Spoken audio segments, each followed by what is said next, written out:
Page 136, the Erie Canal. Very famous old melody here. This looks a bit challenging, and in a way it is. So let's just take it slow and easy. I'll just go through the process I've been using. I'm going to trust the process, rely on it to get me through this. They're not really presenting anything new. We're just using what we have, but there's all kinds of things going on. First, I look it over. I see it's about 1.5 pages long. I don't see any repeat signs or anything anywhere, so I guess we're just going straight through. The clef signs, at least to start, are treble and bass. The key signature has one flat, that's either F major or D minor. If I look at the end, we're here. That's a D minor chord. I guess we're in the key of D minor. Doesn't really matter as far as the scales and arpeggios, do them both. F major and D minor, do them both, yeah. And remember, on the scales, it depends on where you're at. If you can do the F major and D minor scales okay, then make sure you're doing them 2 octaves.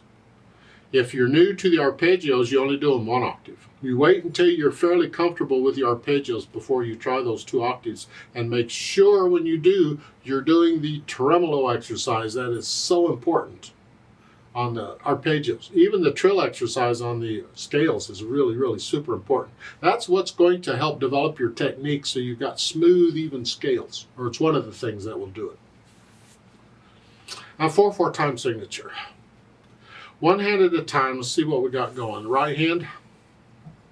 1, 2, 3, 4. 1 and 2 and. It's on the and of 2. How you finger it is up to you. I don't care. I like to keep my hand out here, so easily do that. But you can come up here if you want. So it's 1 and 2 and that's tied, so you hold it down. And you do it again. 1, 2, 3, 4. 1 and 2 and 4. 1, 2, 4. 1 and 2 and. 1 and 2 and. That rhythm is a lot of places. Ha. 7.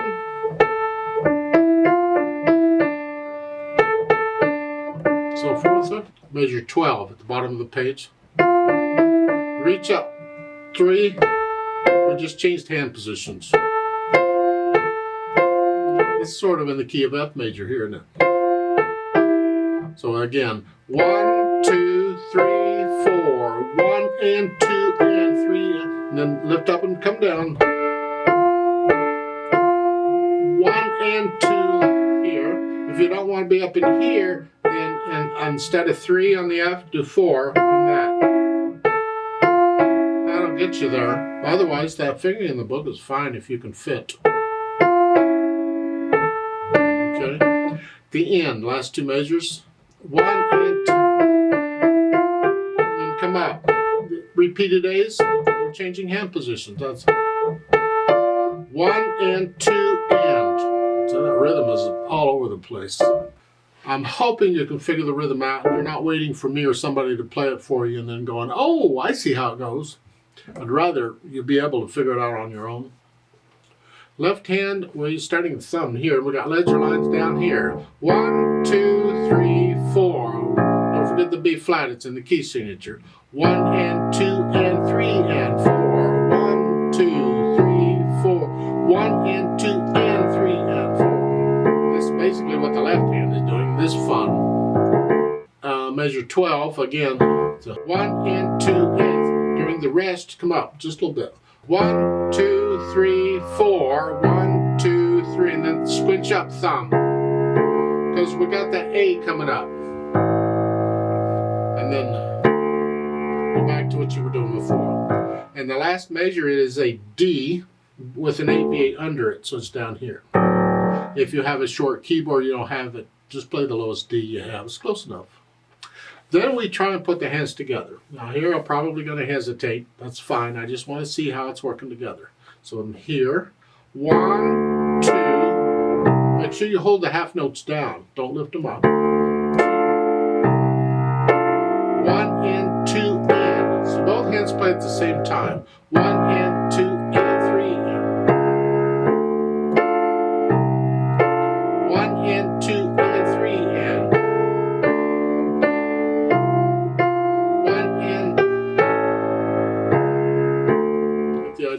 You You put the hands together. I already did. Then go back over it slowly and carefully and get rid of the hesitations. No hesitations, steady beat. Then we think about the articulation. We have a few staccatos. If there's nothing marked, I suggest you connect it. Here in the left hand, connect all that together. They give you a slur there. Because if they don't give you a slur or anything, like at the beginning, it's up to you. You could disconnect them if you wanted to. But when they give you the slur, now you don't have a choice. I don't really understand why they give you a slur on the first one. They don't give you a slur on any of the others. In my mind, I just connect it all. But you get staccato on the left or right hand. I'm flicking, I'm on the key and I'm bouncing off. Accent, a little louder.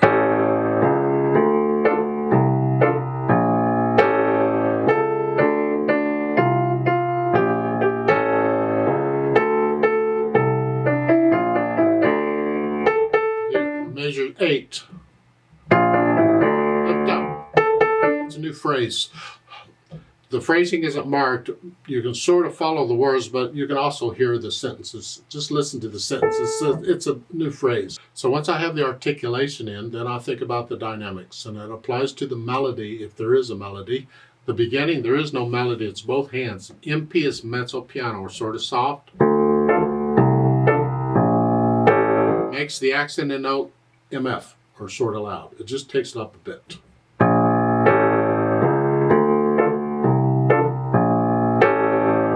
Measure 4 at the end. They give you an MF. That's the melody. The left hand stays in the background.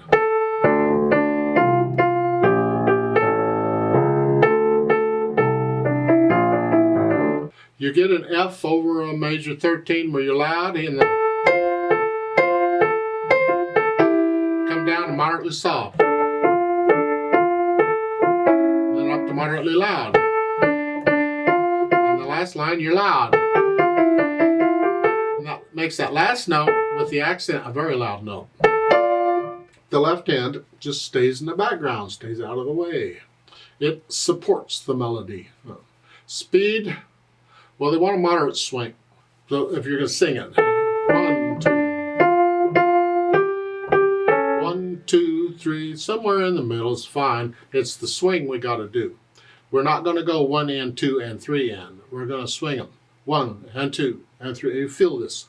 1 and 2. And so in that second measure, 1 and 2 and. So 1 and 2 and.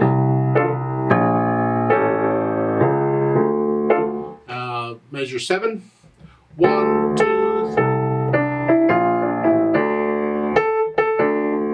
Now they've added pedal on measures 13 and 15. This is for contrast.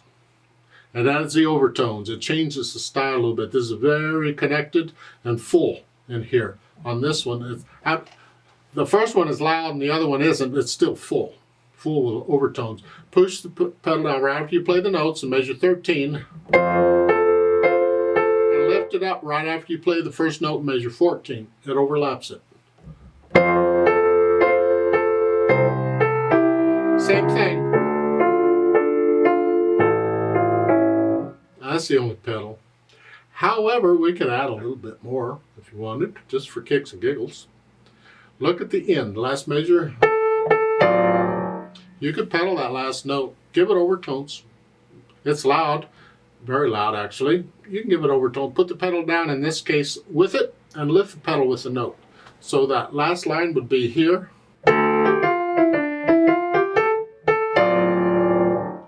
Put the pedal down and add overtones to that. That's a common way of doing it. Now, if we hadn't used pedal up above anywhere, I'd probably say don't use pedal here either. However, you can. Especially if it had a fermata. You're going to hang on to it for a while. The overtones help. This doesn't have a fermata, but still you can pedal because it's very loud. That's the only pedaling they give. I don't see a lot of other places where we really need it because this needs to kind of bounce along even though it's a slow bounce.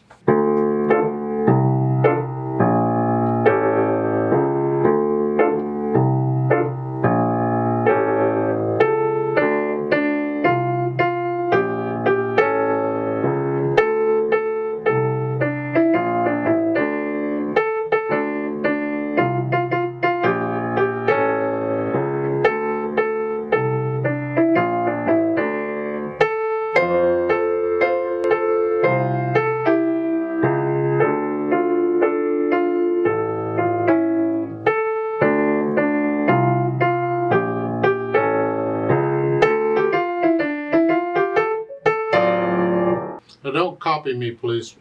You don't have to take it at that speed. You can experiment with the dynamics and the articulation and things, staccatos and things, accents and whatnot. Let's play this together very slowly and check that you have the correct notes and rhythms. I'm not going to do louds and softs. I'm not going to do the pedal because you can hear it better without pedal. I'll give us 4 counts. I will swing the 8th notes though throughout. 1 and 2 and ready and go, and 1 and 2 and 3 and 4 and 1 and 2 and 3 and 4 and 1 and 2 and 3 and 4 and 1 and 2 and 3 and 4.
There's a duet given for this, so I'm going to play that.